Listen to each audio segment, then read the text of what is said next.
It certainly will not stop us reflecting what you think. Weekdays from 6 to 9:30 on GB News. I'm Dan Wootton. Join me Monday to Thursday from 9 to 11 for the feistiest and most fun news debate on TV, where free speech reigns. I'll bring you a sharp take on the day's biggest stories, bombshell newsmaker interviews, and A-list guests. And I guarantee you, no spin, no bias, no censorship, and no reason to go to bed. That's Dan Wootton tonight, Monday to Thursdays from 9 on GB News.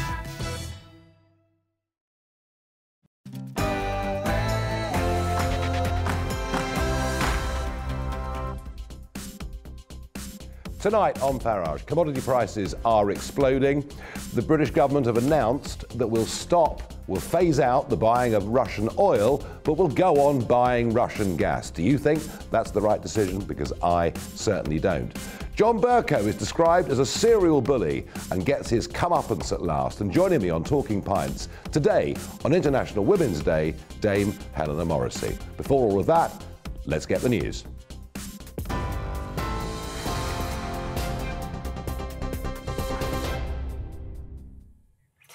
Your top stories this hour. Ukraine's president has today told the House of Commons in London his country will fight to the end. We will not give up and we will not lose. We will fight till the end at sea, in the air. We will continue fighting for our land, whatever the cost. We will fight in the forests, in the fields, on the shores, in the streets. Volodymyr Zelensky was met with a standing ovation from MPs as he appeared via video link. It's the first time a president of another country has addressed the main Westminster chamber. He thanked Boris Johnson for supporting Ukraine, but asked for more help in the war with Russia. He also echoed British war leader Winston Churchill in his address. Well, also today, the Business Secretary says the UK will phase out the import of Russian oil and oil products, as Nigel was saying, by the end of the year. Kwasi Kwarteng said the move is part of ongoing sanctions against Moscow in response to its invasion of Ukraine. Well, the US President Joe Biden also confirmed Americans will ban Russian oil, calling it a potential powerful blow to Russia's economy. Americans have rallied to support their Ukrainian people and made it clear we will not be part of subsidizing Putin's war. We made this decision in close consultation with our allies and our partners around the world, particularly in Europe, because a united response to Putin's aggression has been my overriding focus, to keep all NATO and all of the EU and our allies totally united. Joe Biden speaking earlier. Well, Ukraine's Deputy Prime Minister says 5,000 civilians have now been evacuated from the country. It's the first successful humanitarian corridor opened since the start of Russia's invasion, created under a temporary ceasefire agreement with Russia. The United Nations Refugee Agency estimates the number leaving the country has now reached 2 million. And after a great deal of pressure, McDonald's Restaurants has announced it'll temporarily close its restaurants in Russia as isolation of Moscow deepens. It's the latest Western company to pause all operations in the country since the start of the invasion of Ukraine. The fast food chain saying it would, however, continue to pay salaries to its 62,000 employees in Russia. On TV, online and on your radio via DAB+, you're with GB News. Now more from Farage.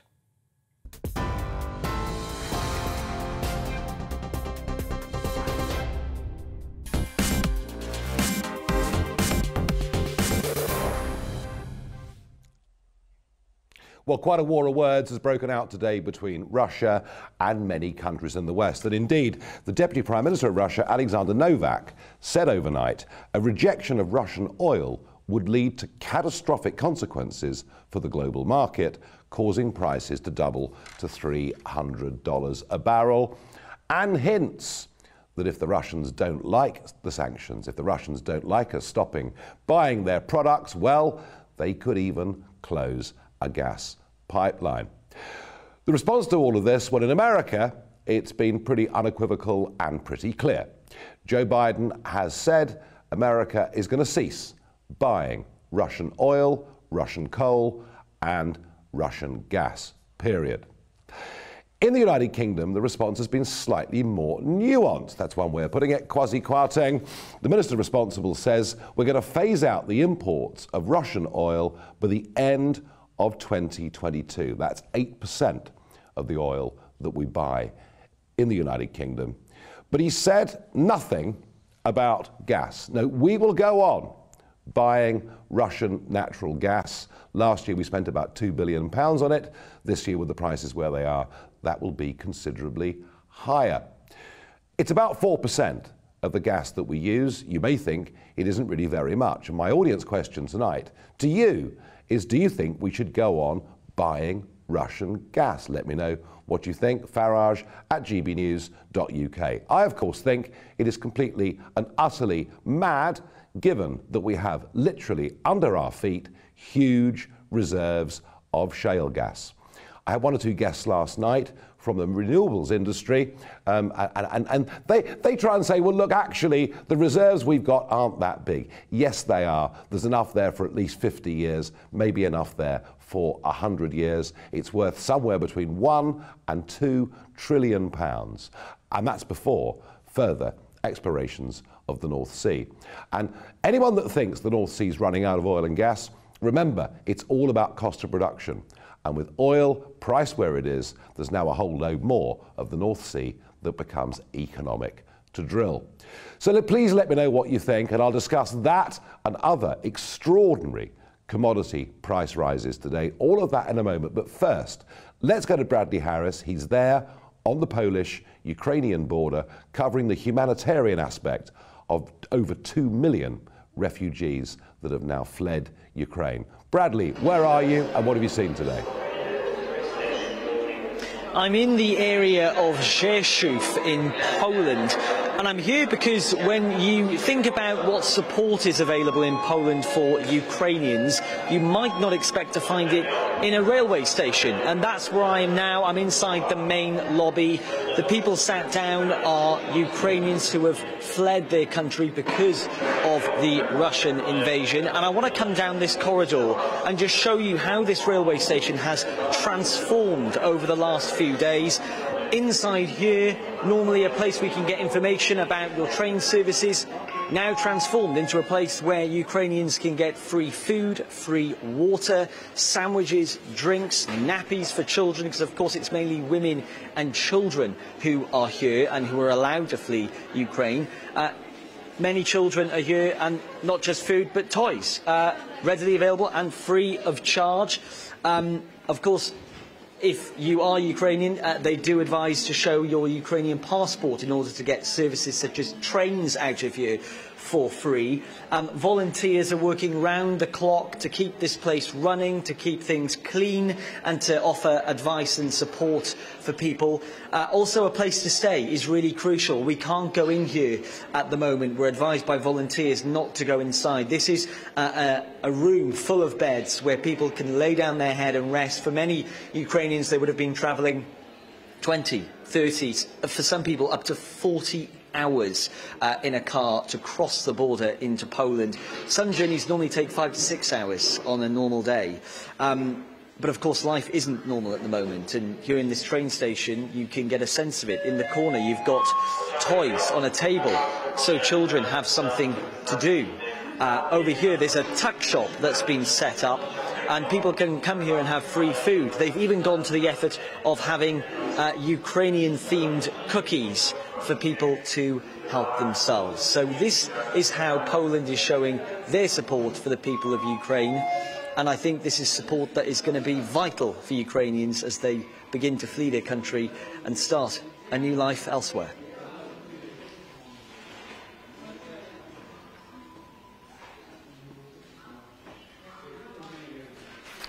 So, that was Bradley Harris on the border there, and it does seem to be remarkable the way that Poland is dealing with this huge influx of people, and it all seems to be so orderly and being really so well done. Massively, massively impressive. Now, you've heard a lot over the course of the last couple of weeks about sharp rises in the price of oil. huge rises in the price of gas. But one particular commodity I bet you haven't heard of or thought about is nickel. And I say this with some passion because for 20 years, before getting involved in politics, I worked as a broker and dealer on the London Metal Exchange. I saw during those 20 years all sorts of financial crises, all sorts of extraordinary moves of the prices of key industrial metals, but nothing, I mean literally nothing like that has happened to nickel in the course of the last 48 hours. I would attempt to say the nickel move isn't inflationary, it looks to be hyperinflationary. Well, joining me to discuss all of this is our economics and business editor, Liam Halligan. Liam, tell us what on earth is going on in the nickel market? Well, had you been at the London Metals Exchange today, Nigel, I venture to say it would have been a day for one of those long Farage lunches because trading was suspended, at least in the market for nickel. I think we can take a look at the graph of the nickel price. This is what's been happening recently. It's gone up from $20,000 a tonne to $100,000 a tonne. Why is that? Because Russia, of course, is one of the major exporters of nickel.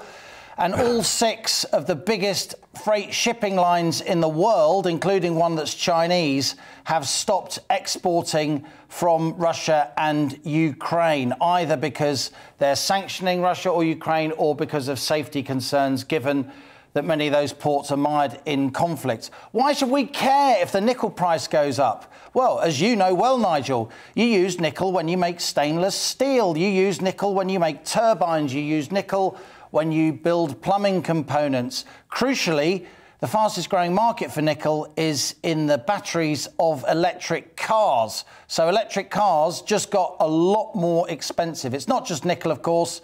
It's titanium, palladium, aluminium, all kinds of industrial metals which were once your bread and butter, Nigel. You know, many of them are derived from Russia. That shipping ban means they're not getting to global markets, hence big price spikes. Yeah, and also, perhaps closer to home, other than those wanting to buy an electric car in the next couple of years, is, of course, energy bills.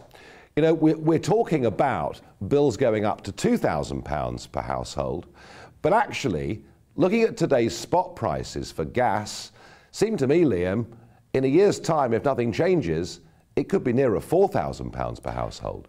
You rightly said at the top of the hour, Nigel, that there was a ferocious war of words going on now between Russia and the West. This is a military conflict between Russia and Ukraine, but it's a full-on economic conflict between Russia and the West. The spot price of gas on West European markets today was 16 times higher than a year ago. Oil touched $138 a barrel yesterday, and it wasn't far off today. Why is that happening? It's not just because Russia produces about 10% of the world's oil. It's not just because Russia produces about 40% of Western Europe's natural gas. And by the way, just because we use less Russian gas, we still buy gas on global markets, so we're not insulated. The real reason for these energy price spikes in the last 24, 48 hours is because the US Congress is debating a draft law to ban Russian oil on Western markets. The UK and the EU may follow, at least to some degree. As you say, Kwasi Kwarteng gave a rather measured statement today. But the Russians themselves now are talking about not allowing their oil and gas to go to the West. Nigel, even during the days of the Soviet Union, at the height of the Cold War, when we were lads, the Soviet Union kept pumping gas to the West. But even that now is in doubt. This economic conflict just got a lot worse. It sure did. It sure did. Liam, thank you very much indeed for that somewhat grim assessment of where we are. But that is where we are. And, you know, remember, if the pipelines that exist were closed, literally in Germany, the heating would go off in 50% of German houses. Manufacturing would grind to a halt. And I will, later on in the programme, show you a clip of a recent American president who predicted much of this could happen. It just shows you energy. It isn't just about price. It's also about security. And that's why I think we should become self-sufficient in energy.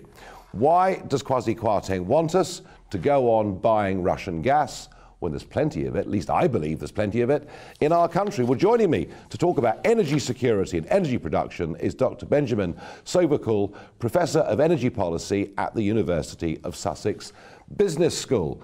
Benjamin, good evening. Welcome to the programme. Let me ask you this.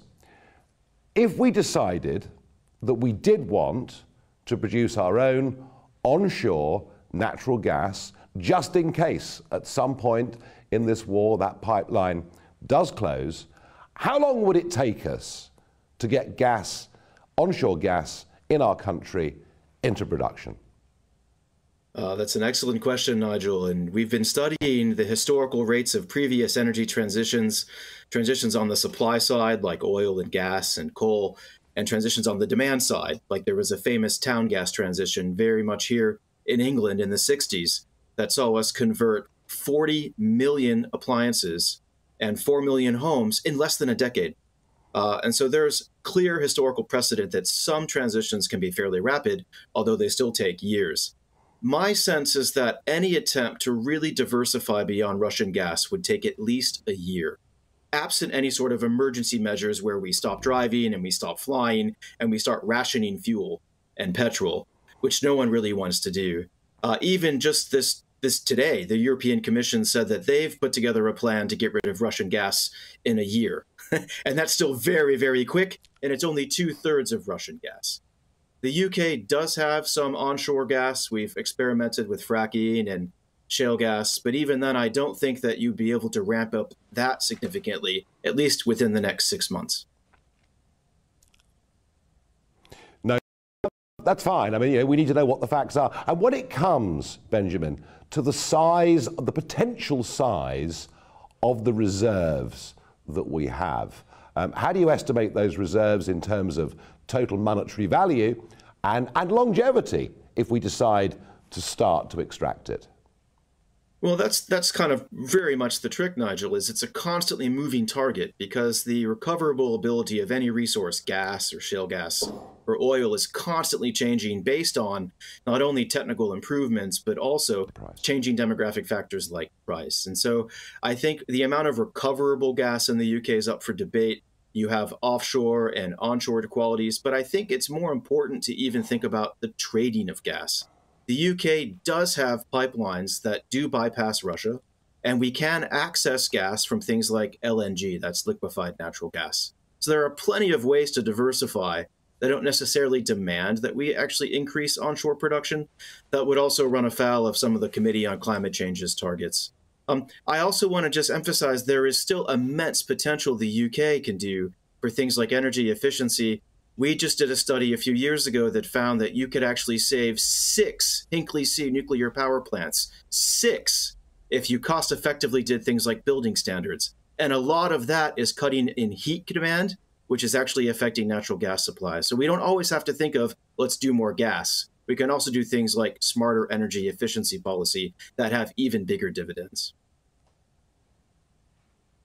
Yeah, no, I mean, that all makes absolute sense to me, and there's nothing that I've been saying with this campaign that I'm on over the last few days, which has been launched. You know, I'm all for it. If we can get renewables that work without taxpayer subsidy, if we can save energy through good insulation, all of those things, of course, make sense. Benjamin, one final question. I've found, not amongst the public, but amongst many in the ruling classes, a fair degree of antipathy towards my idea that we should be self-sufficient in our energy needs. Is this all because they believe that by offshoring production and manufacturing and lowering British levels of CO2, that somehow they're saving the world? Potentially. I think it's more likely that they're driven by cost and affordability over things like security or reliability or self-sufficiency. We've done a 50-year assessment of energy policy trends and found that cost tends to be the single biggest factor. Everything else is second, the environment, jobs, growth. But you're right, if you were to flip the logic to prioritize national security, competitiveness, and resilience, it would be possible to make the UK almost entirely self-sufficient. We would still need to have some trading relationships for things like technology or refining, but the UK does have an enormous amount of domestic energy reserves, renewable, as well as some hydrocarbons. Excellent. Well, on that very positive note, I will say thank you very much indeed to Benjamin Sobercool. You see, folks, it can be done. It should be done, but there is massive resistance to doing it. We're seeing governments in Europe changing their position. Biden today said America should be self-sufficient with energy, and this from a president who cancelled a domestic pipeline within the first week of the inauguration of his presidency. All across the Western world, people are radically changing their energy policies. It's just in the United Kingdom. At the moment, they simply don't want to listen. In a moment, we'll find out what happened today to John Bercow as the Standards Committee reports. And many think, finally, he's got his comeuppance.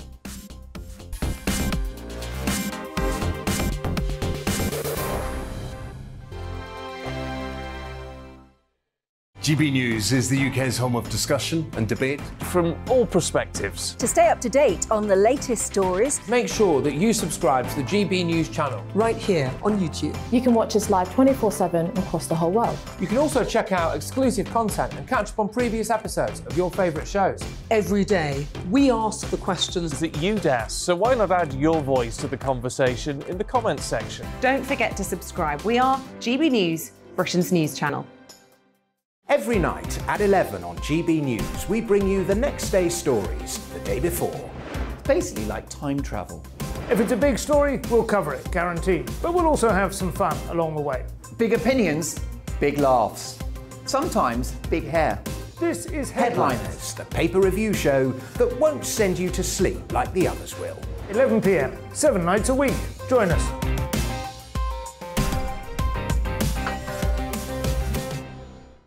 Hello there, I'm Eamon Holmes. And I'm Isabel Webster. And we hope you can join us for Breakfast with Eamon and Isabel. You make me laugh out loud, belly laugh. Is that important first thing in the morning? Yeah, absolutely. And there's me trying to be deadly serious. News is a serious business. Yeah, I have to rein you in sometimes. Well, it doesn't stop us laughing at it. It doesn't stop us having an opinion on what's going on. Yeah. And it certainly will not stop us reflecting what you think. Weekdays from 6 to 9:30 on GB News. I'm Dan Wootton. Join me Monday to Thursday from 9 to 11 for the feistiest and most fun news debate on TV, where free speech reigns. I'll bring you a sharp take on the day's biggest stories, bombshell newsmaker interviews, and A-list guests. And I guarantee you, no spin, no bias, no censorship, and no reason to go to bed. That's Dan Wootton tonight, Monday to Thursdays from 9 on GB News.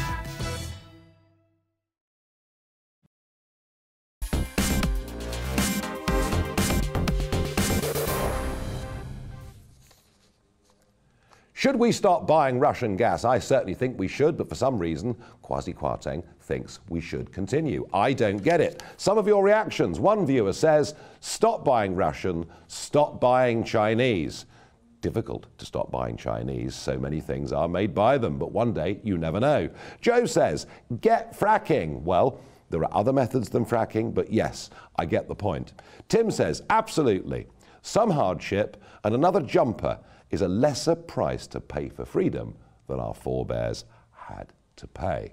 Another says, yes, we should. And John says, cold shoulder Russia on everything and straight away. John, we can all cold shoulder Russia straight away, but we do have to be aware of what the Russian Deputy Prime Minister said overnight, which is, if we get upset with you, we're going to turn off the taps. And that would be a catastrophe for the Germany that Mrs. Merkel created. Now, health. I have been saying since I started doing this show in July of last year, I said it on the first show, that at some point, if we're going to deal with an NHS backlog in England and Wales of 6.1 million people, we're going to have to start thinking more constructively about how we use the private sector. Well, I'm pleased to say, in some ways, that the Health Secretary, Sajid Javid, had this to say today. It starts with more choice at the front door, including more active discussions between professionals and patients. But that right to choose can't just end at the front door. Today I'm announcing a better offer to long waiters.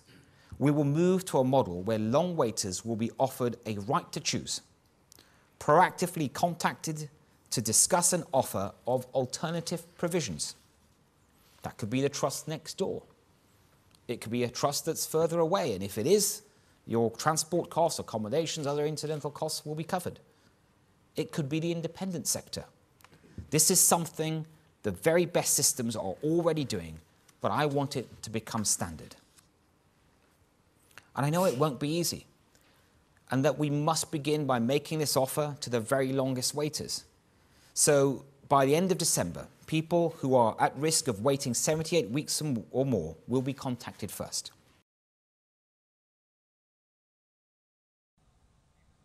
Well, the very longest waiters that were referred to there by Sajid Javid are the nearly 1/3 people who've been waiting well over a year in many cases. And I guess that's what this policy is aimed at. On the face of it, I think it makes a whole load of sense. But let's go to somebody who knows far more about the way this works than me. I'm joined by a friend of the programme, Roy Lilly, former NHS Trust Chairman and health commentator. Roy, welcome back to the show. We've talked about this, you and I, in the past. Is Sajid Javid now taking this problem, at least to some extent, in the right direction? Well, good evening, Nigel. Yeah, well, yes, he is. But I mean, it's not quite as simple as he says. First of all, already patients have the right to go to a private hospital under the NHS Constitution. So he's not announced anything new. They can do that now. What he's saying, the new bit is they are going to proactively go to people and say, listen, you've been waiting a long time. Do you want to go somewhere else? Well, that's fair enough. I mean, there are issues about the fact that people on waiting lists are generally older people. Some of the operations are quite complicated. Post-operative, there's an issue about getting them home and all that. So it's not quite that easy. And there's the private sector thing. I mean, look, no one's got any problems with the private sector. I mean, it's staffed by NHS people anyway. But the issue is this: at the moment, the private sector are having a Klondike because there are long waiting lists. People are doing what we call self-pay, or families are syndicating the costs for granny's new hip, so they're paying, and they're chock-a-block, at premium rates. If they work for the NHS, they are only allowed to be paid at tariff. Now, tariff is the kind of price that the NHS pays to itself, so it can't pay more, can't pay a premium to the private sector. So the private sector is saying, well, listen, thanks very much. I mean, we were happy to help you during COVID because no one could go to hospital. But as it is, we're chock-a-block with our own hips and we're getting 17,000 quid for a hip, then you're only going to pay us 8 grand. So, I don't really see this is going to be the big solution. No, well, what you say makes absolute perfect sense. I was just trying to be optimistic, but you've clearly kicked that into touch fairly rapidly. Roy, what on earth are we going to do? No, that's all right. I mean, I believe you. What are we going to do? This waiting list is getting bigger and bigger and bigger. What the hell are we going to do? Nigel, it's horrendous. It's partly workforce. We don't have the workforce. We went into COVID with huge workforce problems that were the legacy of 10 years of flatline funding after the world banking crisis. We didn't train enough people. We went into COVID. COVID kind of disguised all the staffing problems because everybody did everything. Now we're coming out of that. We just simply don't have the people. We don't have the capacity. I mean, the private sector is fine. I mean, most of their capacity is 60% of it is centered in London. So that doesn't really help anywhere else. And there are issues as well. A lot of them, not all of them, but a lot of them don't have ITU. So in 2019, for example, I think it was just under 600 people were operated on in the private sector and had to be transferred by ambulance to a hospital because they ran into problems. What are we going to do? It's a long haul, Nigel. I mean, if I had a solution, I'd tell you. I mean, there was a time I was involved a few years ago with sending cardiac patients to Belgium and to Germany. We can't do that because Belgium and Germany have got their own problems post-COVID. So this is going to be a long haul. I think two things we should do. One, I think some hospitals should be accident and emergency trauma hospitals and take care of all the trauma. You can do that on a semi-regional basis, and all the others, I'd turn them into effectively hip factories or knee factories and let them do 3 operating sessions a day, running into the late at night, you know, for the staff who are willing to do it, and just try and crack people through. And that's really all you can do. One of the problems with doing it in your local hospital is you can sometimes get your operating list completely screwed up by the fact there's a smack on the motorway and you've got to come in and do trauma patients. So if we could just kind of get the factory principle working, we could do that. So, I mean, that's really the only thing I can think of. And, you know, the NHS aren't stupid. They'll do that anyway. Okay.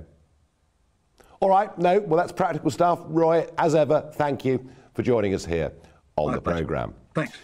Now, my What the Farage moment. I wonder whether, folks, you'll agree with me that so often the things that the guy from New York said, the orange man from New York, the one that all the media hated, the one that you were told, don't take him seriously, he's a seriously bad guy, he's really, really stupid. Well, let's have a look at President Donald Trump as he was a couple of years back, talking to the United Nations Assembly, and he was talking about energy security. Take a close look. Reliance on a single foreign supplier can leave a nation vulnerable to extortion and intimidation.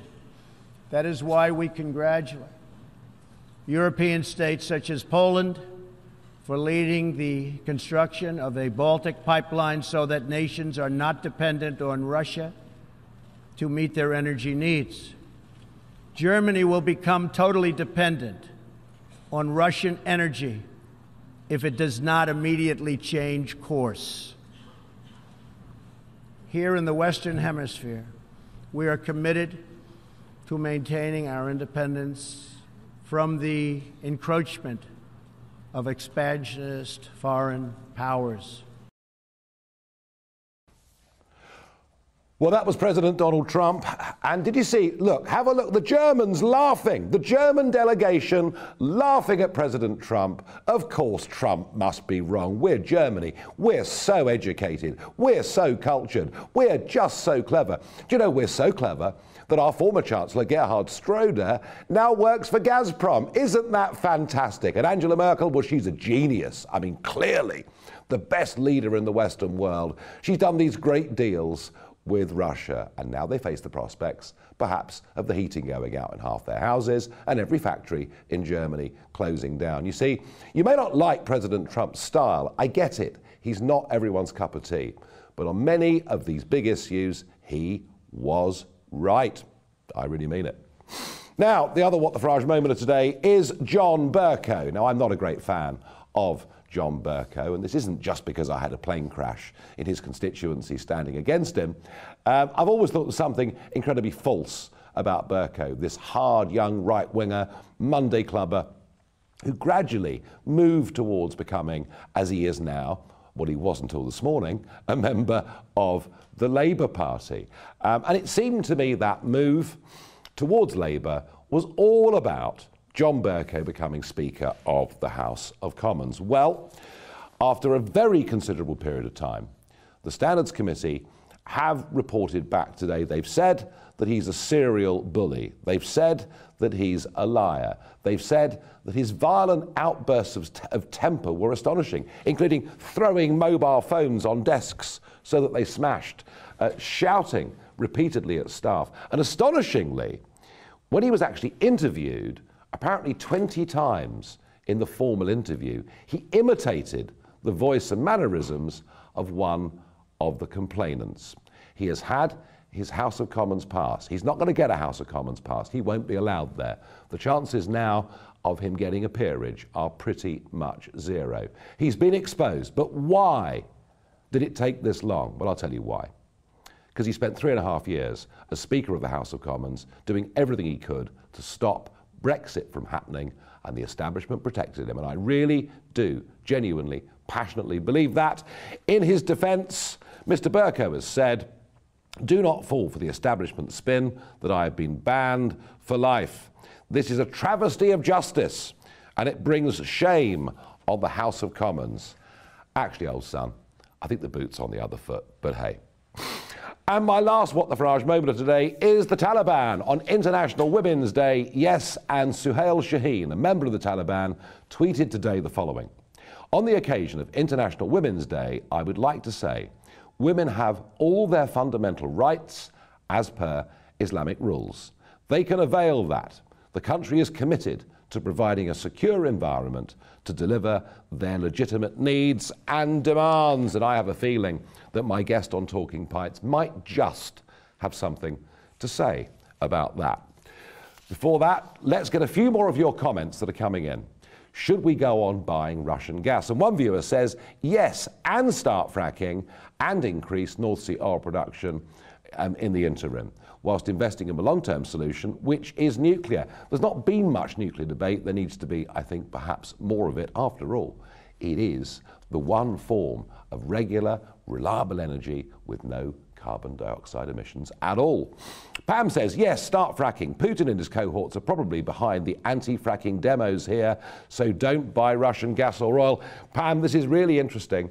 The increasing evidence that the huge campaign that took place in this country to tell us that we should not produce onshore gas, increasing evidence that much of this was Russian funded. Hey, it makes sense, doesn't it, if you're Russia? Another says, see how Putin reacts to this.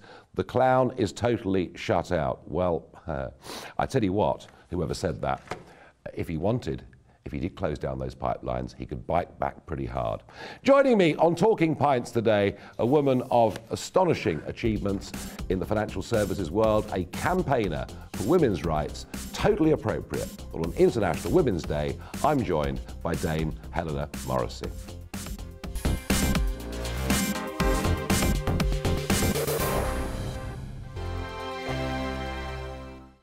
GB News is the UK's home of discussion and debate from all perspectives. To stay up to date on the latest stories, make sure that you subscribe to the GB News channel right here on YouTube. You can watch us live 24/7 across the whole world. You can also check out exclusive content and catch up on previous episodes of your favourite shows. Every day, we ask the questions that you'd ask, so why not add your voice to the conversation in the comments section? Don't forget to subscribe. We are GB News, Britain's news channel. Every night at 11 on GB News, we bring you the next day's stories the day before. Basically like time travel. If it's a big story, we'll cover it, guaranteed. But we'll also have some fun along the way. Big opinions, big laughs. Sometimes big hair. This is Headliners, the paper review show that won't send you to sleep like the others will. 11 p.m, 7 nights a week.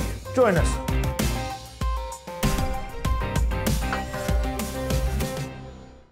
Hello there, I'm Eamon Holmes. And I'm Isabel Webster. And we hope you can join us for Breakfast with Eamon and Isabel. You make me laugh out loud, belly laugh. Is that important first thing in the morning? Yeah, absolutely. And there's me trying to be deadly serious.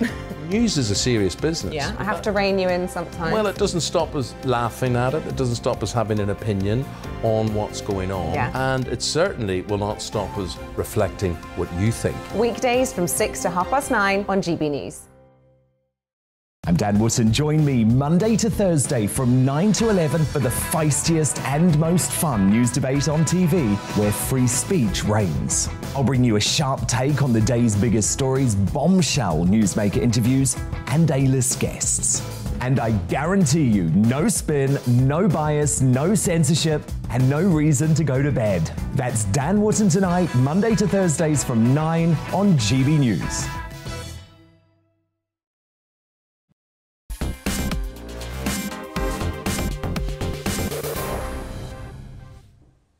Well, it's time, isn't it? The GB News Tavern is open. Sadly, I'm still in Barcelona, but I will be back in that studio tomorrow. So it's a long-distance Talking Pints with Baroness Helena Morrisey.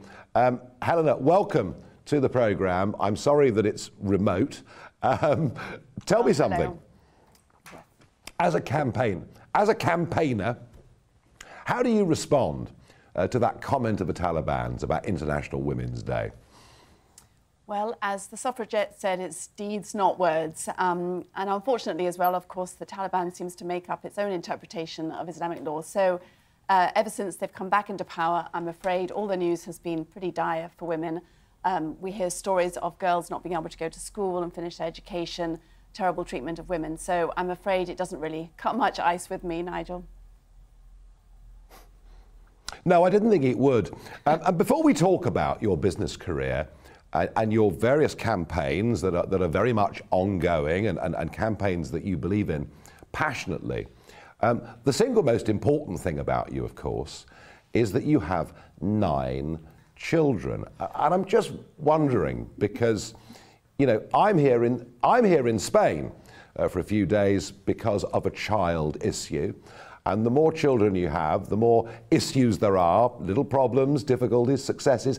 How on earth do you manage, with 9 children, a busy business life with AJ Bell now, various charities, other commitments? How on earth do you manage it all? Well, some days not terribly well, Nigel. I mean, you're right. The more children you have, the more issues there are. My husband is brilliant. He's always been a huge supporter. He's the reason I've been able to have the career, really, because he's been a stay-at-home dad since we had our 4th child. But yeah, you're right. Some days there just aren't enough parents to go around, I'm afraid. No, well, I mean, I have to say it's a very, very impressive juggling act, and you clearly do it very, very well. I'm guessing that the only way you can do all of these things is perhaps just not to sleep very much. Or else not be too worried about being imperfect and not quite get everything right all the time, Nigel. I've learned to let go. Sometimes if something is not quite right, just, you know, it's good enough. So yeah, not much sleep and not being a perfectionist. Those are the 2 real secrets, I'm afraid. Yeah, yeah, well, you manage it somehow. Now, I went into the London Metal Exchange in 1982 and spent 20 years there before politics kind of took over. It wasn't really planned, but politics kind of took over my life. And I remember the city of the 80s and into the 1990s. And partly it was because an open outcry exchange was naturally, you know, a fairly aggressive kind of place. But let's face it, whether we looked at, in those days, whether we looked at the Stock Exchange, Lloyd's of London, pension fund management, any of those industries, I mean, women were pretty few and far between. And I think a lot of women that did work in those businesses, you know, tried it for a couple of years, didn't like it, got out, decided it wasn't for them. How did you manage when you first started out in that city of London? Well, you're right, Nigel. I mean, it was blokey. I was the only woman in a team of 16. I was a bond fund manager. I remember visiting the London Metal Exchange, actually, and watching the open outcry. That was probably more macho than my day-to-day existence. But, you know, people thought nothing of taking clients to lap dancing clubs and that sort of thing. So it was a kind of weird environment. I'm not a quitter. I am a bit sort of, you know, belligerent about persevering with things. And when I was passed over for promotion after having my first child, and I hadn't changed my working habits, you know, I was still working hard, and I was told it wasn't to do with my performance, but some doubt over my commitment with the baby, I'm afraid that sort of unleashed a determination in me to both forge my career in the city, but also to actually try to eventually, when I had a bit more power, do something for other women. Yeah, I mean, so having children, you know, I mean, obviously maternity leave, and it depends how much time you take off. But I mean, I am presuming that if you take lots of time off because you've had children, that makes it much harder, presumably, when you come back. It does. I mean, I didn't ever, I mean, and I'm not proud of this, I didn't take that much time off. I mean, with my last child, because then I was the CEO of an investment company, and you could only take less than 12 weeks. Otherwise, you had to sort of give your job to somebody else. So I took 11 weeks. So that's not a long time in the scheme of a big career or a long career. So I think, obviously, if you take a year off each child, I mean, if I had 9 years off with 9 children, that would have been somewhat detrimental to my career. But we're talking about relatively short times. And, of course, nowadays, you can still stay in touch. And, obviously, a lot of people are working in a hybrid way and perhaps come back and forward. We can debate merits of that. But, you know, things have changed quite a bit about working habits. Yeah. Yeah, I think actually it's probably easier now, isn't it? You know, the idea of working from home and, you know, Zoom calls and connectivity and all the rest of it. I can see now actually it must be easier than it used to be when you had to be, you know, at your desk for 8 o'clock or whatever it was. How do you assess, Helena, because financial services, it doesn't get, you know, frankly, much of a good reputation. People sort of think evil bankers and all the rest of it, and yet, you know, you and I both know it's Britain's biggest industry. It's something we're really good at. How is it dealing with Brexit? Well, I mean, first of all, obviously the whole image of the city is more than just how we're dealing with Brexit. But I think we've been slow as a city. And, you know, I was on the side of Brexit. I was a rather lone voice out publicly in support of Brexit prior to the referendum. And I think for the first few years after the vote in 2016, the city behaved as if it was on a sort of damage limitation exercise. You know, that we were losing some access to EU clients, that we would tread very carefully so we didn't lose much of the existing business. And I think as time's gone on, as the reality has emerged, that there actually are opportunities to seize. And now we're seeing more bold lobbying going on. I mean, just now it's a subject your listeners or watchers, viewers might not want me to get into in too much detail, but, you know, the idea about reforming Solvency II, which is basically the regulatory framework for insurance companies, this is a big deal. I mean, this is something which will mean that instead of money, capital sitting idly on insurance balance sheets, it can be put to productive use. And finally, the city, I think, is waking up. This is, you know, it's a terrible environment we're in lots of ways. We obviously know we've got terrible oil and other energy price increases that are going to be very detrimental to the economy, inflation at 30-year high, etc. Lots of difficulties. But we need to seize this moment. The regulations, the legal framework needs to be right for the UK, not now having to be right for 27 or 28 countries. No, well, I have to say I felt that passionately for years and years and years. And indeed, actually, it was my time working on the metal exchange that really made me a Brexiteer, because I could see the global dimension of what London was doing, and I felt doing it quite well. But tell me something, honestly. You know, John Glenn is the city minister. He's the guy talking about these regulatory reforms, and I welcome all of that. But honestly, do number 10 Downing Street, do Whitehall, do they actually understand money and financial markets? Oh, that's going to lead me to a very harsh answer, isn't it? Because I'm afraid the closer I get to that, and now I'm in the House of Lords, the less convinced I am that they do. But I do think they know sometimes who to ask, and I think they're getting more realistic, perhaps because it's a needs must. You know, they don't have all the answers. You know, a lot of my campaigning around having more women in the city is partly because we want diversity of thought, we want new opinions, different perspectives. And I think they're realising, actually, you know, we absolutely have to have the expertise from the city. So I think they're not trying to go it alone so much. That I welcome. Well, I have to say that was a very diplomatic and very polite answer. I've got to tell you, having spent 20 years in the European Parliament, I don't think most people in politics have got a clue about money or financial markets or any of those things.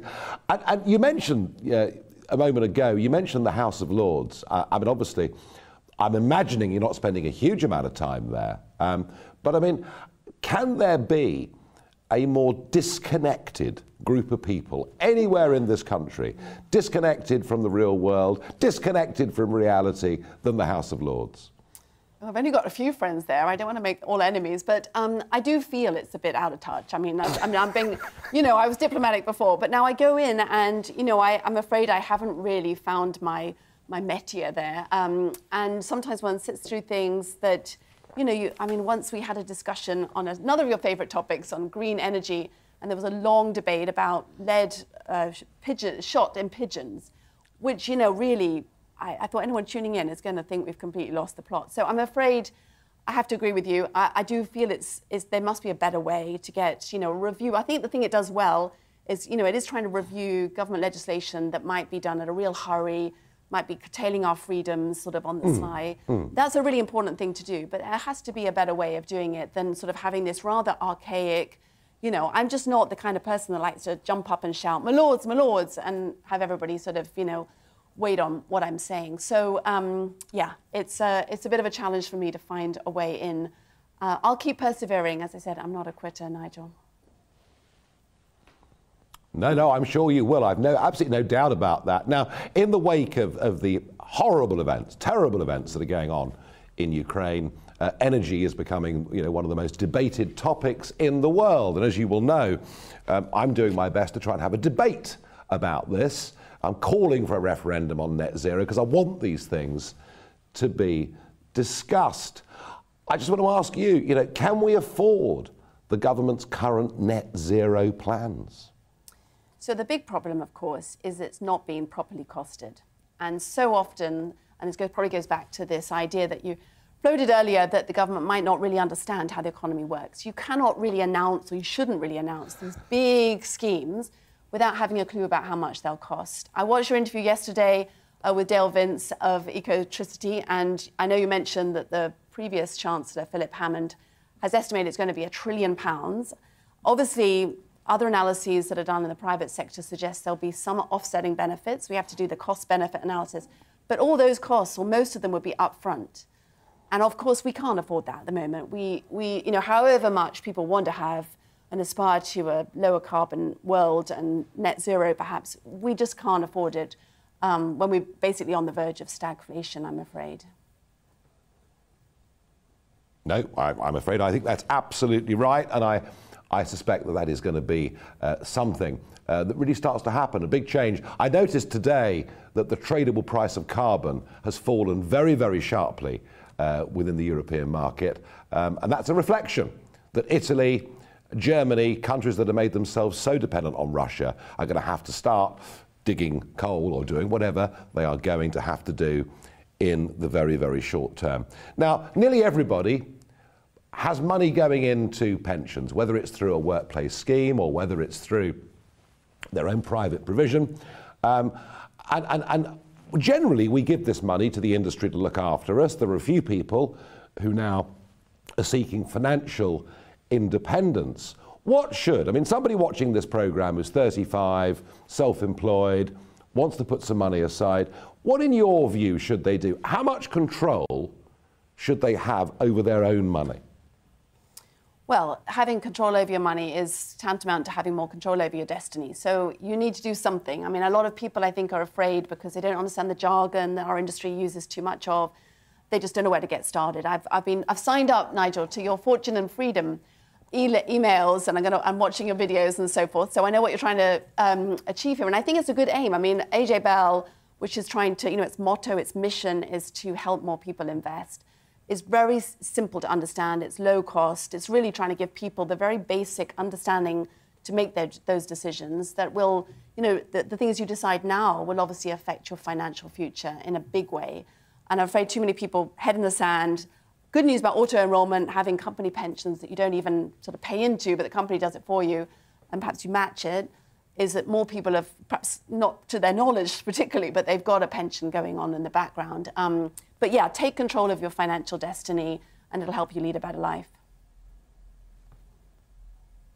On that very positive note, on International Women's Day, I want to thank you very much indeed for coming in, doing Talking Pints. I apologise that for family reasons it's remote, but thank you very much indeed. Thank you, Nigel. Thanks for having me on. Baroness Morrisey, for being our guest today. Bye-bye. Thank you.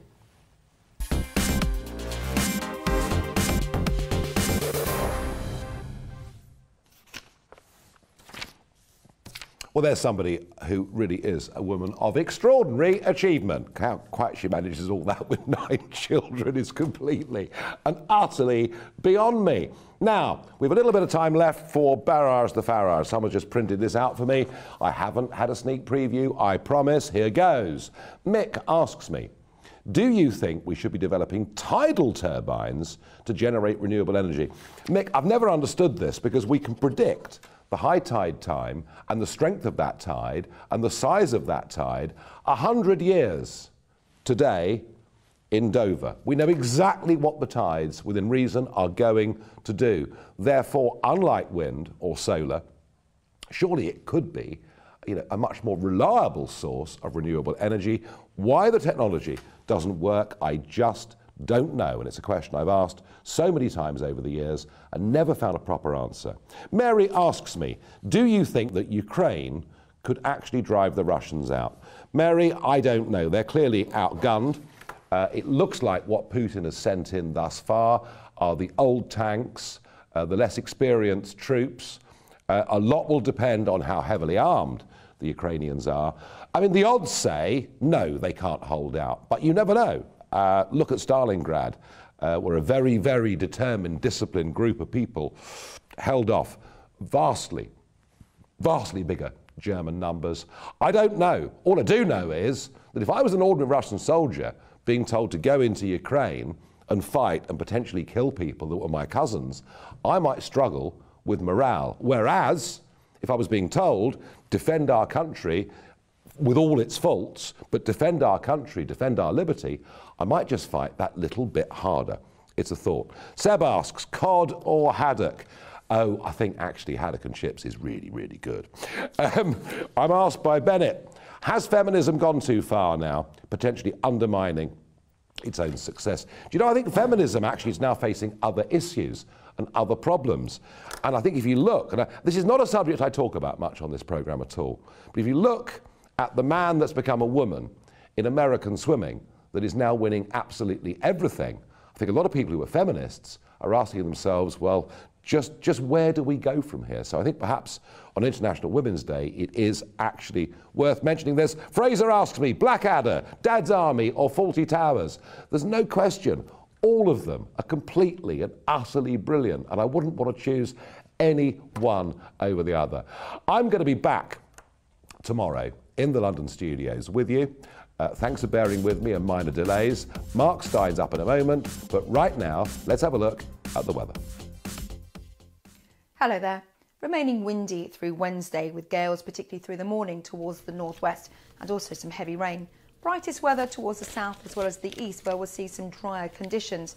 But currently across the UK, our weather is stuck in a pattern where we've got high pressure routed towards the central part of Europe, and systems coming in from the Atlantic, grind to a halt across the UK. So through the early hours of Wednesday morning, more clouds across England and Wales, some clearer skies for a time across Scotland. You can see this rain approaching across Northern Ireland and Western Scotland. And that's when the winds will pick up to gale force yet again, with gusts across more Western Isles coming in at around 55 to 60 miles an hour through the first part of the morning.